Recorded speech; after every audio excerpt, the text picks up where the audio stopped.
Welcome back to A Fine Time for Healing, a place where your physical, emotional, and spiritual well being are all that matter. So put your feet up, relax, and enjoy today's show. Today, we have with us Raquel Reyna, who is a revolutionary human design teacher. She has her master's degree in spiritual psychology. She has been on a spiritual journey of awakening since the age of 23, when she traveled the world going through a shamanic initiation with one of the most powerful shamans in the world. She is a spiritual shock igniter who has since helped countless people transform their lives by understanding their personalized success code in the internationally known creative coaching certification school she founded. Um, and there's so much more to tell you about Raquel, but I'm going to let her tell you. So welcome, Raquel, and it's so nice to meet you. Thank you. Thank you so much for having me. You're welcome. So tell us a little bit about yourself, other than what I shared, because I know there's more. Yeah, absolutely. So I have been on a spiritual journey, but also a healing journey. Healing from all kinds of narcissistic abuse and addiction and all kinds of things that I grew up with that were in my home and then, of course, passed down. And so I did go on a spiritual journey that also turned into a healing journey. And I've always been a seeker. I've been looking to find out, why are we here? What is reality? All of these simple questions Hmm. that I could never understand why no one else was wanting to know. Hmm. And it led me to my master's in spiritual psychology, which was really helpful, really useful, absolutely powerful. And yet, still, I found myself confused and troubled on how to merge all the things I'm learning in the spiritual dimensions, the healing world, and the practical world. How do I have a career? How do I wake up and not be exhausted while, working and paying the bills and the mortgage and all of these things? That was my real uh dilemma, was how to really merge these things. And that's when I got brought to a system known as human design. And that system really put so many pieces of the puzzle together for me.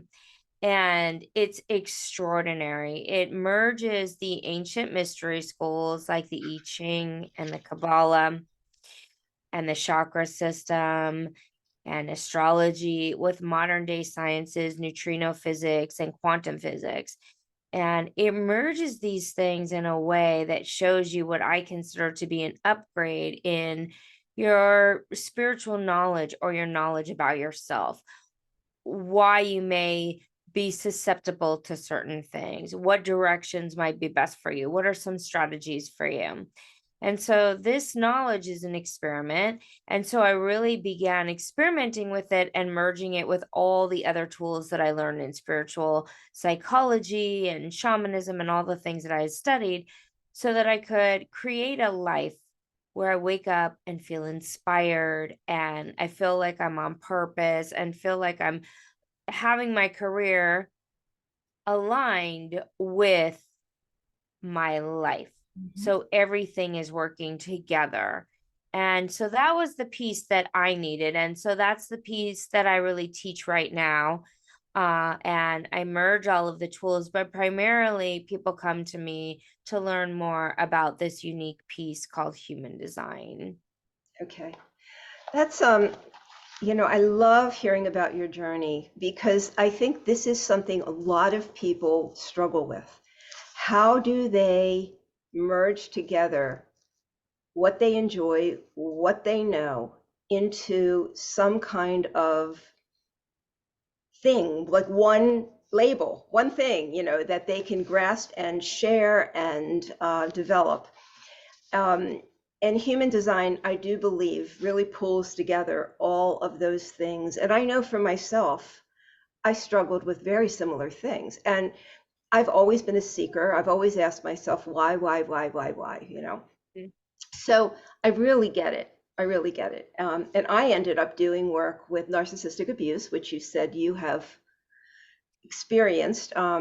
And that's my expertise, and I do coaching with that. But I also do trauma work, trauma healing with people. So there's so many different approaches, and that's why I'm excited to talk to you today about your approach. So your book is called "Are You a Mutant?" Okay. um, why do you call your book "Are You a Mutant?" So the book is a mutant perspective on human design. So the mutant is a really interesting term. It's term of endearment for those people that are individuals that are outside the box, that are not going to fit in, that are not going to be happy doing the 9 to 5. They're not going to be happy having a traditional lifestyle. And it's an individualized way of operating in the world. And so there's also another shift uh, that that I explore in the book come 2027. So in the next 4 years, we're heading into another cycle. So you can see this astrology points to different cycles as well. In human design, they're looking at a 411-year cycle that we're at the tail end of, and we're shifting into a new cycle. And one of the main themes of this cycle is all of those tribal, very, very tribal forms that control the way in which you thought, the way in which you worked, the way in which you got married, all of those things are going to start falling apart. And then what's going to I want to say sprout out of that, because it really is kind of a new way of being, and we're already seeing it happening, is the unique way that each individual needs to operate as themselves. And what we found, just like a thumbprint or just like your DNA code, is every single person is unique. So in the way that in the 50s, people could wake up, go into a job, have a career that will last their entire lifetime, then have a 401k, retire. That model is slowly becoming outdated. Right. Most people have several different careers throughout their lifetime. There's a lot of different ways to make money now. And so that box is already starting to dismantle, for example, right? That's one example. That was the area that for me was one of the most challenging, was what do I do for work being so different? Being that I spiritual, I'm creative, I'm all of these things that if you looked at now, of course there's more opportunity. But back when I was in my 20s and in my 30s, you wouldn't really find any types of jobs. This was before social media. There would be no jobs available Right. for someone like me, Right. right? And so that is changing. And so the mutant energy is really about the individual expression in life, in career, also in relationships. What is the best relationship for you? Maybe you don't want to have kids. Maybe you don't want to have, a specific traditional marriage, these kind of things. And so you can see it. You can see it in religion. You can see it in, also you can see it in how people take care of their bodies. Like, oh, I want to do health in this way. So it's like the individual expression in life is becoming the new way to live life, and that it's shown in the astrology as well as in this system. So it's really interesting. It is very interesting. And what I find is until people claim themselves as individuals apart from everybody else, really embrace who they are, um, they're going to be very unhappy. And it's so important. This is part of the work that I do with people. It always comes down to who they are as a person, recognizing it, embracing it, loving every part of it, whether they think it's quirky or weird or good or bad. It's who they are. And so this is really exciting work that you're doing, and it's so important for everybody. So in the beginning of your book, you say, as you begin to perceive your own not self life, there begins an inevitable unraveling of realities you may have created for yourself, who you thought you were, stops recreating frustration with its actions, which can be disconcerting at first. So, what is our not self life? Yeah, so that is really interesting. So a lot of the journey that I take my clients in is unraveling all of the places where you've been conditioned.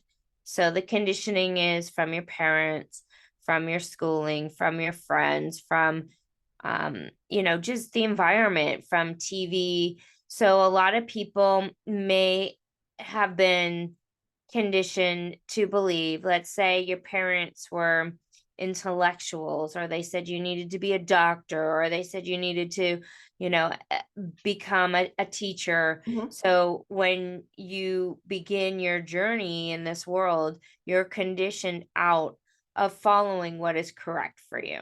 Mm-hmm. And that is just across the board. It happens to everyone. So in this system, you can actually see exactly where it happens because you're more vulnerable. So it tracks out the areas where you might be more vulnerable to people telling you what to do. And it shows you that, where you may have absorbed that belief system. And it also can show you how you might be acting it out. So people start to recognize, oh, wow, I'm acting that out, and that's not authentic for me. And it really helps to unravel that because it's so subconscious. Mm-hmm. It's so, what we're born and conditioned and taught to do and to be and to want. And that really takes some time. And it's oftentimes very hard for people to really understand and really be honest about, Mm-hmm. right? Because it's so different than what might be your truth. It's true. And so when people say, I am who I am and I'm not going to change, that's just someone who is not in touch with who they are and what the possibilities are, because we aren't who we are. We are who we're conditioned to be. I agree with you. That's a very important point. So we're going to get into the different styles, but you said you were clueless about being a projector. And in typical projector style, what is a projector? Yeah, so there are 4 different aura types in this system, and 70% of the population are generators. So, and generators really is kind of the energy with the word connotates. It's like people who can get up and work and will feel satisfied having energy working, and kind of, but the main thing with that is, like I was saying earlier, they won't be able to work doing something that is not satisfying for them. So even though they have the energy to, let's say, do a 9 to 5, where a projector does not at all, they cannot be happy if they're doing some type of career or work that they don't want to do. Mm-hmm. So even though 70% of the population is run by this generator fuel, which is about people who can get things done. Let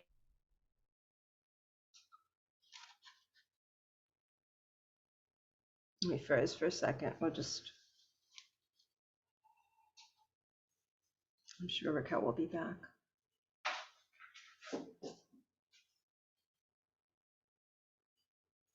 Mm.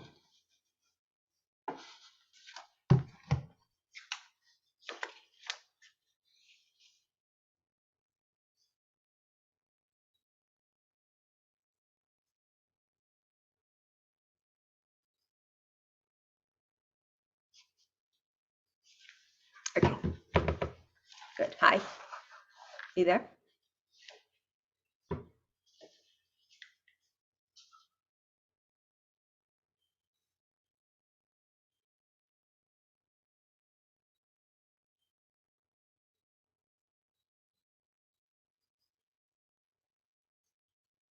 Hi, We're back. you're back. Okay, yeah, I was just texting your screen froze. Okay, yeah, if that happens, just disconnect and reconnect, and I'll just fill in the gaps. Oh, sorry. It looked like yours went out. I don't know. No, I mean, Yours is fine. we're still Okay. going. We're still going. We're still going. We're Okay. still going. Okay. So yeah, so as far as the four types, the generators have the fuel and the energy. So if we were to like make a movie, the manifester would be the one with the idea, the producer, and they're kind of here to go out and make something happen.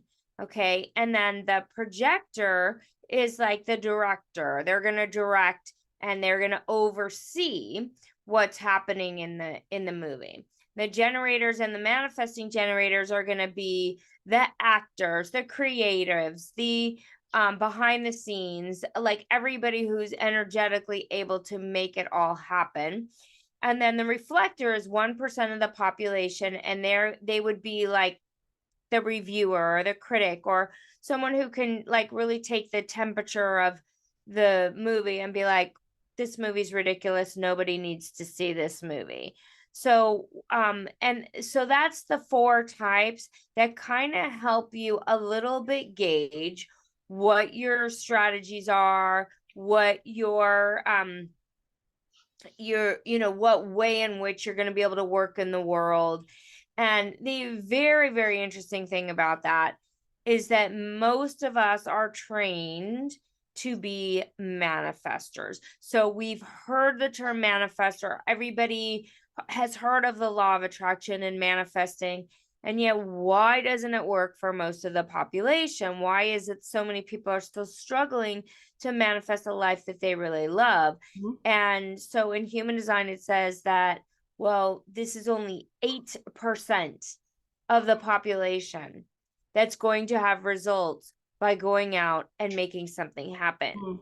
And so it really helps, like almost 100% of my clients, when they start implementing just the very, very basic fundamental principles, Mm. they start being able to create a life that feels better for them. And along with our type, the manifestor generator, manifesting generator, or reflector, projector or reflector, there's also the strategy. Talk about that. Right. So with each aura type, this knowledge is an experiment. And the experiment is, here's a unique strategy to live your life. If you try it on for a couple of months, does your life begin to change?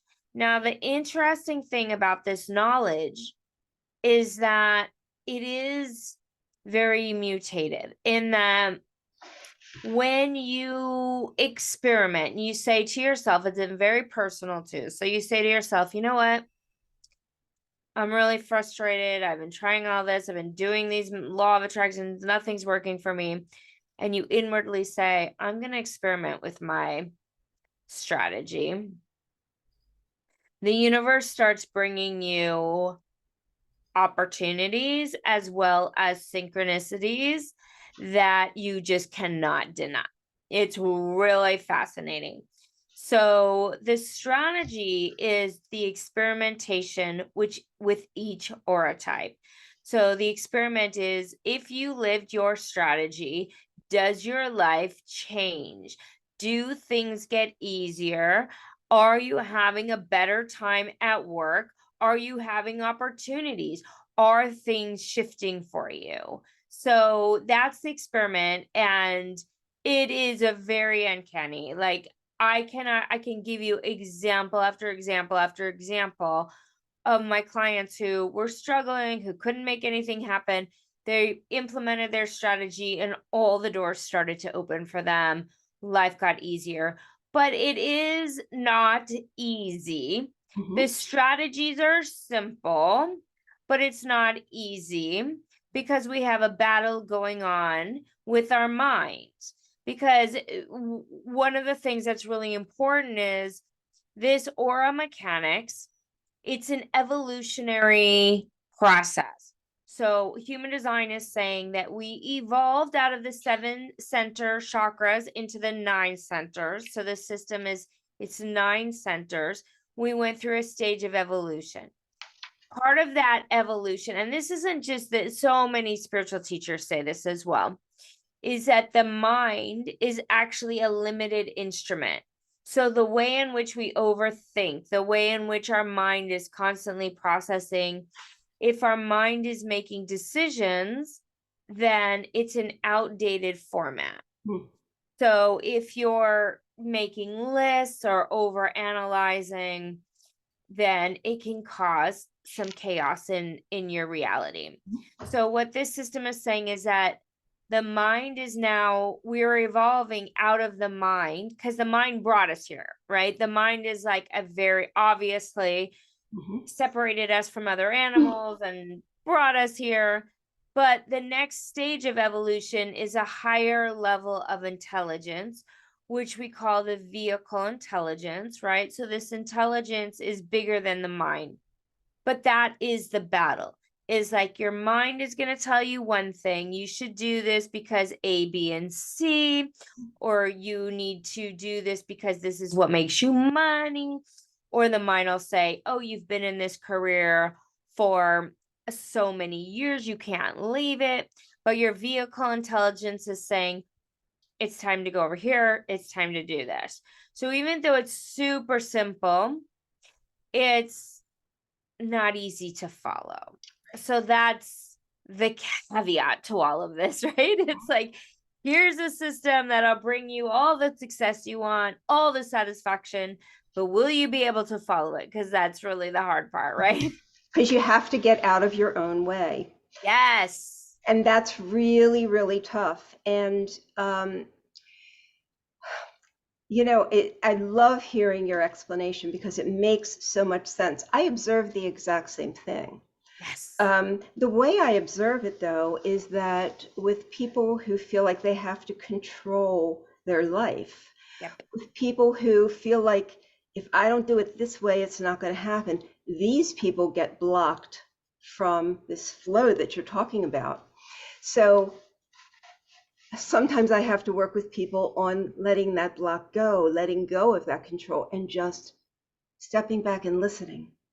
Because I know that when you do that, exactly what you said, you begin to get signs, synchronicities, you begin to download information, you hear it, you are open to those things. So I'm really, really glad that you brought that up, and that this is really part of what you do.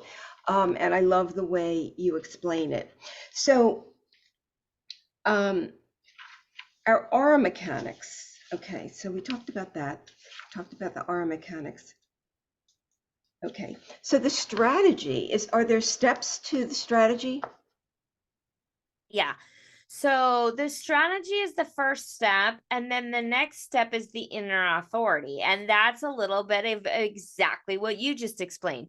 It's like, okay, so here's the strategy, and then the inner authority is like, what is the inner wisdom that you need to follow? So there's each person will have a little bit of a different inner authority as well, which is really kind of interesting because again, it's an experiment. So some people have a slower inner authority, they need more time. Some people have an instantaneous inner authority, like they know exactly what's important for them. Some people have an inner authority where they need to kind of talk it out a little bit.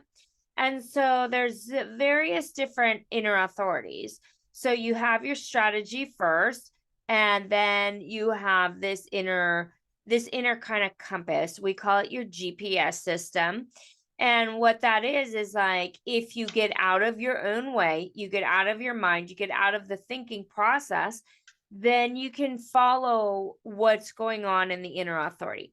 Now, the other reason why the inner authority is so important is because we outsource and abdicate all of our, not all of it, but a lot of people, a lot of the time, let's put it that way, will look outside of themselves for direction, for answers. We consult the psychics, we ask the gurus, we ask the priest, what should I do? Tell me what to do. Where do I go? How should I marry this person? Should I not? Mhm. And so, what this is saying is, no matter how evolved someone else is, no matter how smart someone else is, nobody can know what's correct for your life as well as you know Mhm. what's correct for your life. So what it's doing is it's empowering each and every person to seed their knowledge and their life within themselves. Okay. And that doesn't sound that dramatic, but it actually really is. It is. Because I know that for me, for me personally, I was so used to doing that, asking people what I should do, seeking advice from the outside world. I didn't even know that I was uh subtly like devaluing what my unique inner process was. And it really took me a lot of time to go back within and then only surround myself with people who let me make my own decisions. Mm. Yes. I refer to this as in that the way that you describe it is so much richer and fuller and in depth. Um, when I'm working with someone who's recovering from these emotional abuse issues, we try to move validation from external to internal. Yes. So it's the same thing. Yep. It's the same thing, but you describe it in a different way. And I really like the way you described it. But as long as we are reliant on others to tell us who we are, we're going Yes. to be lost. We're going to be unhappy. We're not going to have the life that we really want to have. We get very caught up in our minds.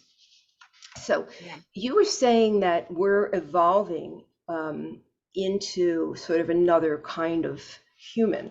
And I think right now, this is why we see such disruption Yep. in the world, crazy stuff, because everything is scrambling, but it's going to shift. Well, I would never claim to really know exactly what's going to happen. That's just me personally. The founder of human design did have his prophecy, and a lot of people do have prophecy. What I do is I just show you, or what I do in the book also is I show what the aura mechanics are going to do. So it's just kind of like saying, this is the system. Just like if you look at astrology, you can see the tides and the changes and the way these cycles are moving. And so I see the cycles, and then I tell people what the cycles mean, and then you can make your own decisions about that. So for example, you know, the um the 9 centers, that's like the chakra system, and this is not the only system that says we have more than 7 chakras. So according to many of the ancient mystery schools, they do this, the head, the throat, and a lot of people are very familiar with those chakras. But some people will show the extra chakras. They'll say there's one up above the head or one below, Mhm. and so human design is saying that there's 9, and this is the evolutionary stage that humanity is in. But it's like we know that we're evolving because we're looking at all of them, digital AI and how advanced we're getting. And obviously humans are expanding and the information is available for us at our fingertips, as opposed to, when I was in high school, like you'd go to the library and you'd be looking through the key cards to find out information, right? Now we have it right here at our fingertips. So there's a lot of different ways to look at this evolutionary stage. So in human design, what it's saying is that, the biggest problem that we're in right now is the chaos of the mind. And if you looked at what happened in 2020, okay, there was a lot of chaos. There was a lot of confusion. Nobody knew what to believe. Nobody knew what the truth was. There was a lot of fake news, without getting into the politics, or even I will never even take a stand on anything because I believe that there's so many nuances. But when you're forcing people or trying to create, you know, fighting amongst people, then you create confusion and you create the fear, and then the mind spins out of control.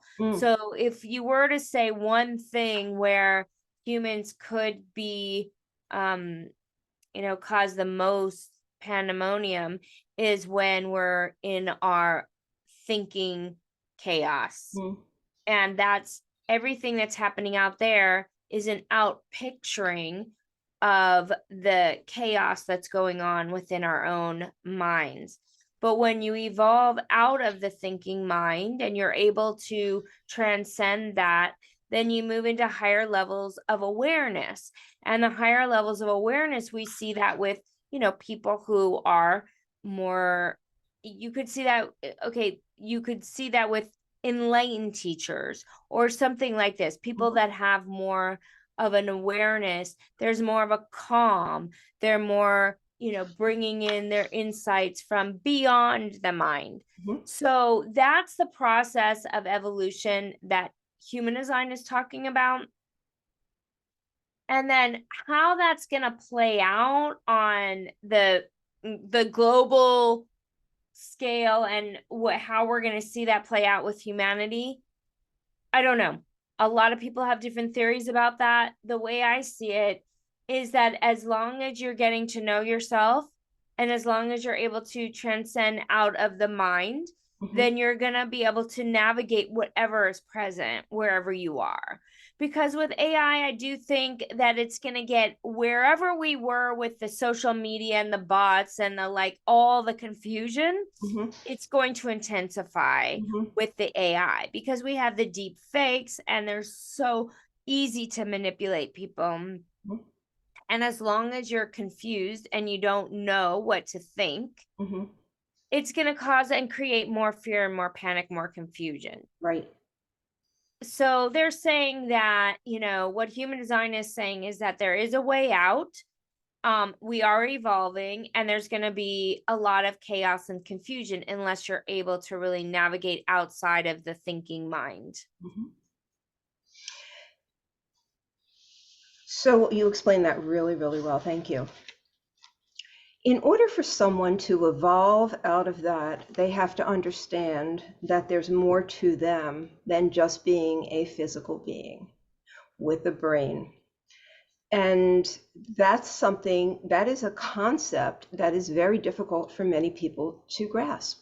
They think this is who I am. The physical part is what it is. I think the way I think. And I guess, I would always have referred to it as being spiritually open or energetically open or something like that. But what do you say to people that say, I'm a physical being with a brain, this is the way I think, this stuff is woo-woo? Right. It does happen. I mean, absolutely. And I do work with a lot of woo-woo people. So, but here's the simple way that many people can relate to this wisdom is that we say that there's for each type, there's a simple way of seeing if you're on target or off target. And everyone can relate to this. So, like if you're a generator and you're frustrated in your work or in your life. So, frustration is what we call a signature not self theme. So, if you're feeling frustrated, and usually, people come to change when they're at their breaking point. They're so frustrated, they're waking up frustrated, they're waking up burned out.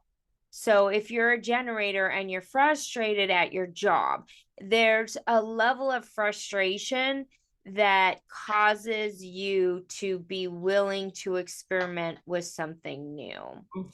And so it's kind of like that point where you're like, I'm so frustrated, I don't care, just I'll try it, And then once you try something different and your life begins to change, then you start thinking to yourself, how did that work? What was that? What, and it causes a little bit more curiosity. Okay.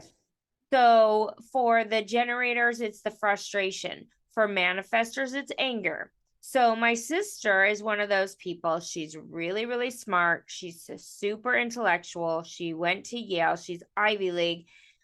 She's a manifestor, and this stuff is far too woo for her. But she wanted to have success in her career. She was not having any success. Now, the not self theme for manifestors is anger. And she was violently angry all the time, like explosive, like screaming and angry. And so I would just tell her one thing, you're a manifestor and you are here to go out and make something happen. And if you're not making things happen, then you're going to be really angry. Like one sentence. And she was like, and it didn't take her long to start realizing that, like, oh, wait a minute, I do have this power within me. And she was able to get her book published. She was able to start producing. She was able to, just that simple little thing. So some people will take just that piece of information, their life will begin to change. Some people will, for example, if you're a projector, the not self theme is bitterness. Why is it so much easier for everybody else than me? Why are they able to keep up? Why are they able to work? And so they're bitter. And so many projectors come crawling to me. They're so bitter. Nothing works for them. Why? And that's the feeling. Why does it work for everyone else, but not me? And then, I just give them one little thing. Okay, just try this, experiment with this, and their life gets better. And so that's when it's practical. For me, it has to be practical. Like if it's a practical tool that will, influence your day-to-day life, I think it has a bigger impact because people are like, okay, I hate feeling like this. I'm ready to change. I'm ready to have a different feeling. And so that helps, with people who are not interested in the woo-woo part of it, then it's delivering the practical part of it. Gotcha. Do you find that as people are going through these things, that they need a lot of support to keep them sort of in that lane? Absolutely. I mean, I have clients that have worked with me for years and years and years. And, first of all, they love the information because it's some people who love to study. And so there's a lot to learn if you want to learn. It's really simple if you want to just kind of implement a couple pieces and change your life. But it's also this deep, rich study where you can, learn so much and go deeper and deeper within it. So, yeah, I do have a lot of clients that stay with me through the whole experiment, especially, when your life begins to change, because it takes time. A lot of people realize this career is not correct for me. So what do I do? So they want to unravel that career. And so that's not just something that happens overnight. It sometimes takes years to unravel something that's really, or a marriage that's not working, a relationship that's not working. It takes time to kind of unravel that and start something new. So yeah, I do work with my clients a lot, and I work on all the areas as well. But I do think that people need time and they need support and they need to be able to like step by step make those changes. Right. I think it's, it's typical for people who are not aware of these kind of strategies or aware that they have different dimensions to themselves than what they think they do to measure themselves against other people. And I think we're trained in this generation to do that. We're shown things. This is who you must be. Yep. This is what you must wear. This is the weight you must have. And this, I guess this really goes back to the internal versus external validation. But it's very difficult for people to break out of the mold that they're conditioned to be in. And conditioning happens over a long period of time. It's very much dyed in the wool. So you're right. It takes the determination of going, I can't take this anymore. I'm not going to do this anymore, which some people may call hitting bottom or whatever it is, where you go, I need something different because this is not working. This is a question. It sounds like something you may have pondered yourself, but because I'm a really out of the box thinker, do you think we come in with our human design? Do you think this is a soul issue? A soul, yeah, like a soul contract kind of thing. Well, do you think that our soul carries this Yeah, throughout time? absolutely. Okay. I do. I absolutely do. I think that we have our life circumstances and then we have sort of like this soul awareness or soul contract. And there is an interesting piece too that human design divides up, like you can see the divide between where you're conscious and where you're unconscious, Mm. and it shows you this place of almost like where your soul and where your personality split. Okay. It's a really interesting question. I definitely agree with that. Yeah. Okay. That's very interesting to know. So it's at the deepest essence of who we are is our human design. But it's not just a human design. It's basically an eternal design. It's who we are, you know, um, who we really are and who carries Right. on. So, okay, let's talk a little bit about money and wealth because um, people equate success with money and wealth. Um, Not everybody's going to have money and wealth. Some people are going to have enough to live. That's really the goal, is to be able to maintain a life, that you desire. Uh, does this, I'm sure that people were thinking, well, is this going to bring me wealth and fame and, all that kind of stuff? So what do you say about that? Yeah, I think that's a really interesting question. I think that according to this system, is that wealth is our natural state. We're not designed to be struggling financially. We're designed to have enough money to live in a way that we love. So I think what happens with wealth, and this is just my opinion, I think what we see is that people get into the place where they're willing to sacrifice certain things for more money.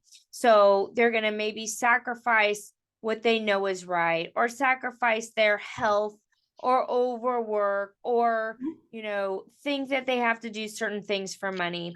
So the very first stage is to know that you don't have to sacrifice for money, that you can be uniquely yourself and have the money that you need to do that. The universe will bring you what you need to live as your unique self. And so for someone who's like me, that's a projector, where they say you're not here to work full-time hours. And I found out about this when I was in corporate America working, all day long and all night long and, totally burned out. In my mind, I'm thinking, how am I ever going to make enough money to live as my unique self? So that's the first level of thinking that needs to be reevaluated. Is like, okay, I'm going to trust that if I live my unique self, I'm going to have what I need. And then I'm going to be able to align to a career that's correct for me. And it's not something you can linearly or even logically figure out. It's a process of living as yourself and then seeing the signs of power, seeing the synchronicities, and letting something unfold. And then, as far as the level of wealth goes with that, I'm sure that has a lot to do with how people were raised, what they're used to, what their level of wealth kind of, what they think is wealth. And I do think that there's a lot of nuances with that. So if you were raised middle class or whatever, it's probably easier to have, like, I noticed that it was hard for me to change from my corporate career to where I am now. But what happened is that I was able to replace that amount of money because that's what I was used to. And that was sort of something that I understood. So I do think that it takes a little bit of finessing as far as what your background is, what your history is, that kind of thing. Okay. This requires that, maybe not in the beginning, but it does require, in order to make these kind of changes, that you do trust the process, because there is going to be an interim of time where you may see little things, but the big changes that you're looking for, if you want to go from here to here in a certain amount of time, I think we can tend to get very impatient with that process. And what I know is that things don't happen in our time. They happen when they're supposed to.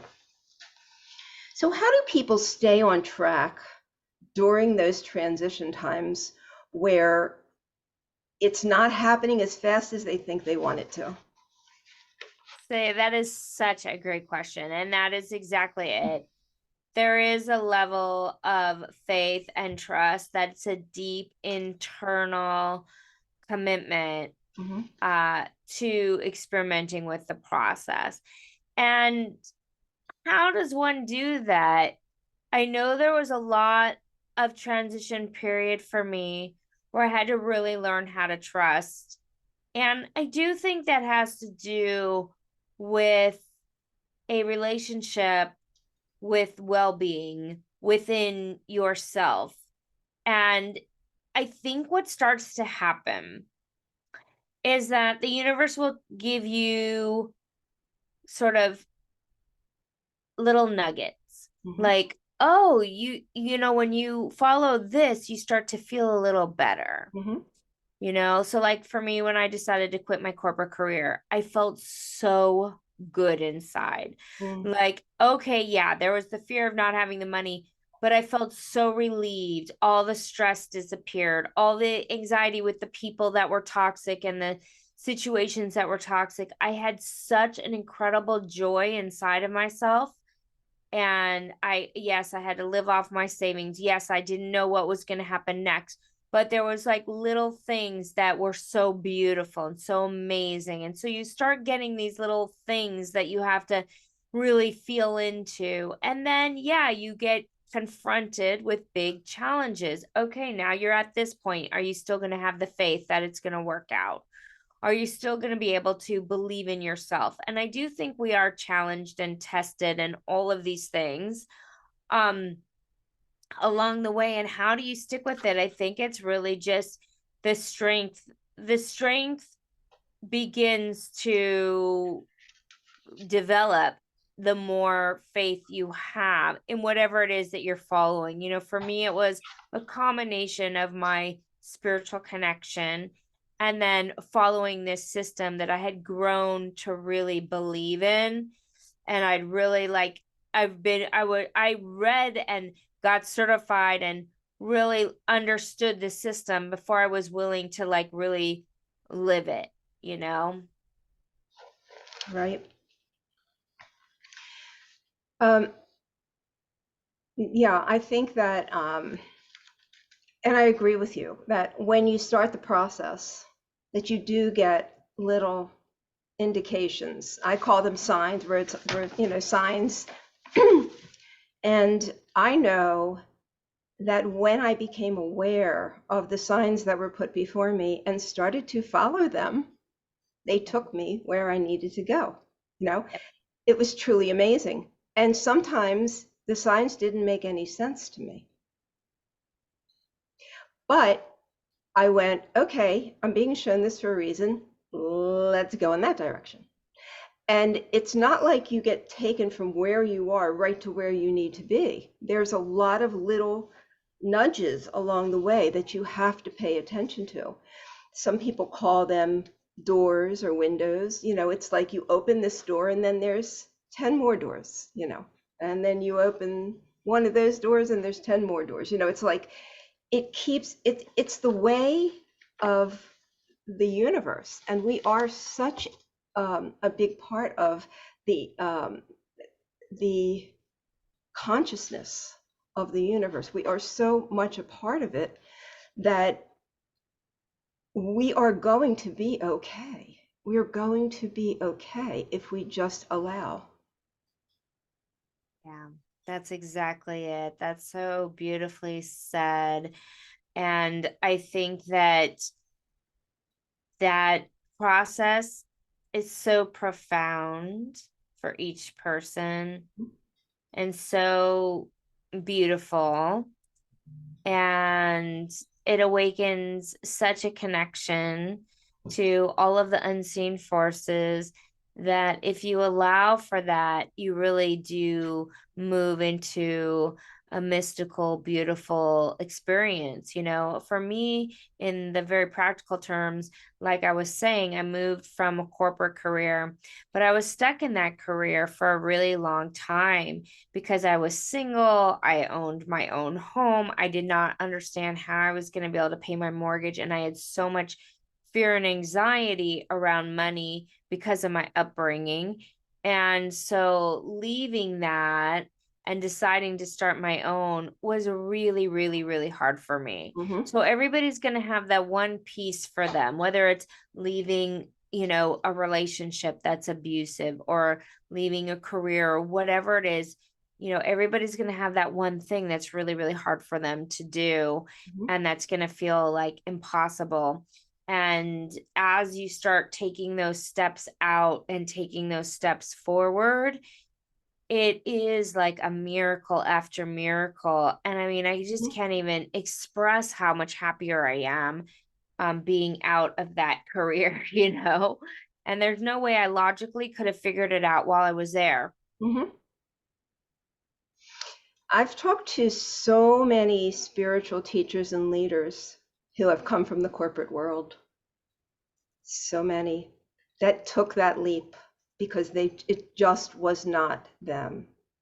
And I have clients that come to me and they're in careers that are so wrong for themselves, but they've convinced themselves that this is how they have to live their life.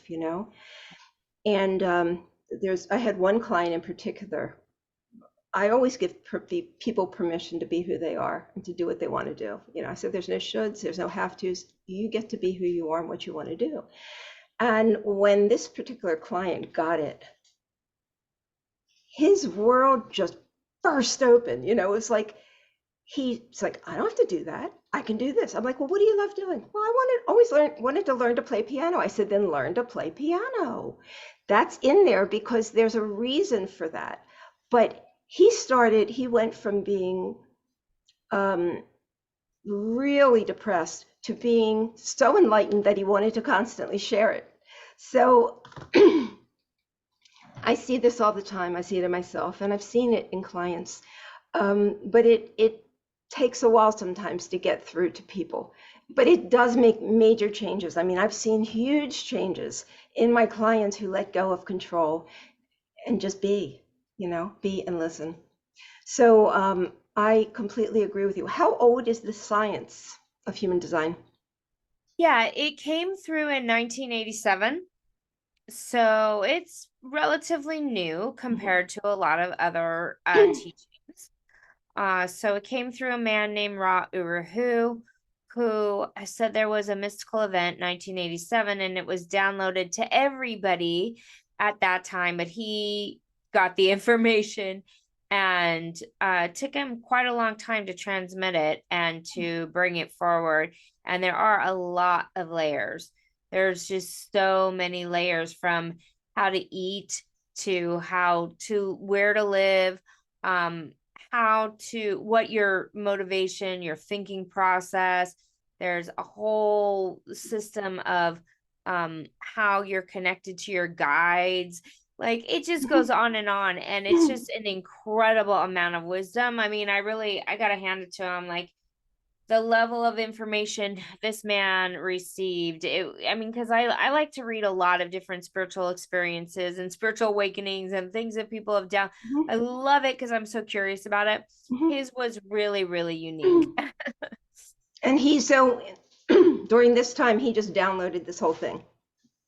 Well, he was downloaded the information, and it was, it merged all of these teachings, the I Ching, all of these things kind of merged together, and he was Mhm. shown the chart and shown how all this process worked.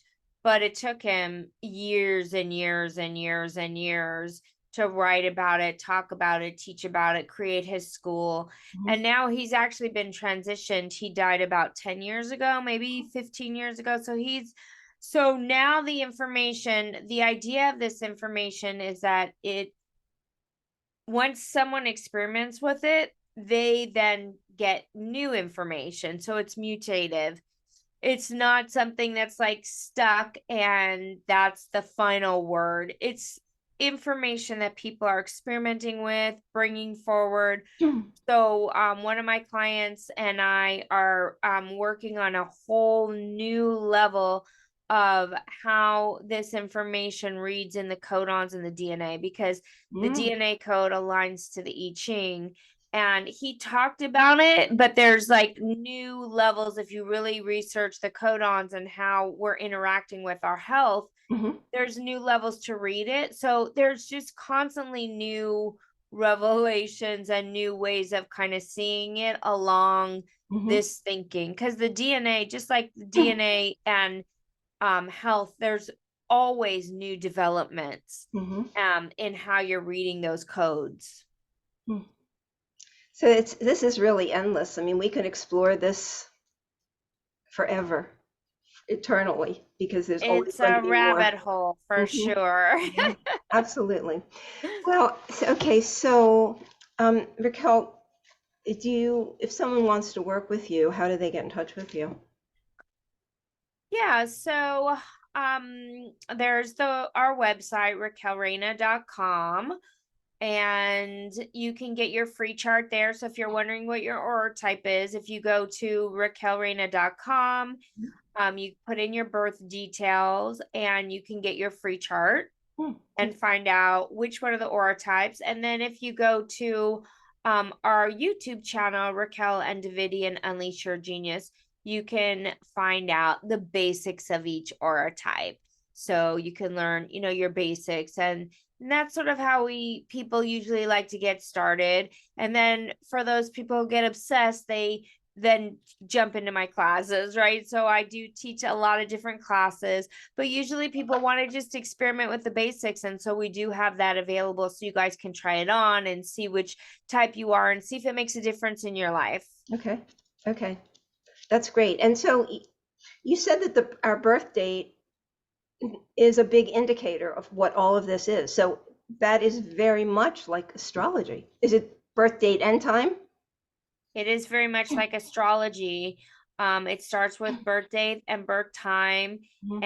and the place, and it just adds other dimensions to it. So it's the astrology, and then it puts the pieces of the I Ching mixed with the astrological forces, and then the I Ching pulls out the Kabbalah, Mhm. and then they put it in a system with the chakras. Wow. So it kind of puts, it's really, yeah, it puts all of these pieces together. So when you see your chart, So if you'll see actually up here, I have, this is what one of the charts looks like. So Right. you'll see it has the 9 centers and then the Sipharith, and these are like the Kabbalah. So it shows you like how they're all related. Mm, And they were able to figure this out via, your astrological pieces to the puzzle. that's So yeah, incredible. it really is outrageous. It's wonderful. Yeah, as I was reading the book, I'm like, wow, there's so much to know about this. You really have to study this in order to be able to teach it. You really have to invest yourself quite heavily into it in order to teach it. So, thank you. I know that you were that interested that you wanted to do that, but thank you for bringing this to us today, because as we're talking, I'm thinking about different clients. I'm like, they need to hear this. I want people to hear this. So I always share it on YouTube, but then there's certain clients where I say, I'm sending this to you directly because it speaks to that. And I thank you so much, Raquel, for your book. Where do we get your book? Through your website? So yeah, the book is actually on Amazon and also on Audible. So Are You a Mutant, Raquel Reyna. You can get it at those 2 places. And of course, yeah, there's a link on the website. But if you love Audible like me, just grab it on Audible. That's my favorite way to listen to books. Okay, awesome. Thank Yeah. you so much for being Thank with us today. I you. really enjoyed our conversation. Me too. Me too. Thank you so much. And thank you for the work that you do. I know that was a big part of my healing. So it's Mm, really important to know how those traps influence us. So thank you for having absolutely. me. You're welcome. Well, have a wonderful day. Thank you. You too. Thank you.